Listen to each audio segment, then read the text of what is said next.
operative in this country is the force of what may be called over-organization. As technology becomes more and more complicated, it becomes necessary to have more and more elaborate organizations, more hierarchical organizations.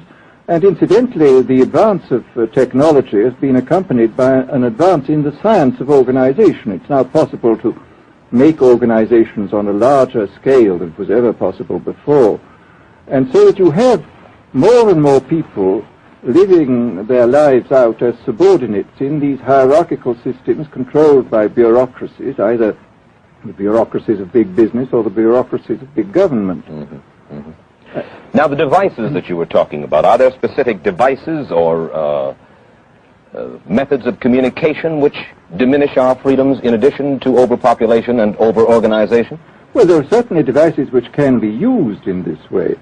I mean, let us take, after all, a piece of very recent and very painful history is the propaganda used by Hitler, which was incredibly effective. I mean, what were Hitler's methods? Hitler used terror on the one kind, brute force on the one hand, but he also used a very efficient form of propaganda, which he was using every modern device at that time. He didn't have TV, but he had the radio, which he used to the fullest extent, and was able to impose his will on an immense mass of people. I mean, the Germans were a highly educated people.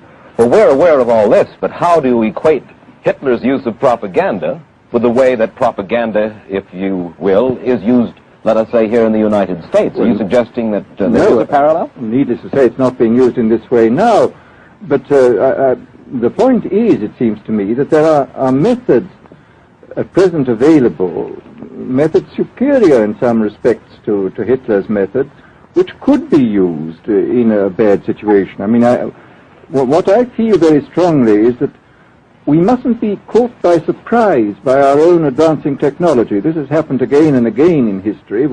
Technology has advanced, and this changes social conditions, and suddenly people have found themselves in a situation which they didn't foresee and doing all sorts of things they didn't really want to do. Well, now, what do you mean? Do you mean that we develop our television, but we don't know how to use it correctly? Is that the point that you're making? Well, at present, the television, I think, is being used quite harmlessly. I would feel it's being used too much to distract everybody all the time. But, I mean, imagine, which must be the situation in all communist countries, where the television, where it exists, is always saying the same thing the whole time, is always driving along. It's not creating a wide front of distraction, it's creating a one-pointed drumming in of a single idea all the time. It's obviously an immense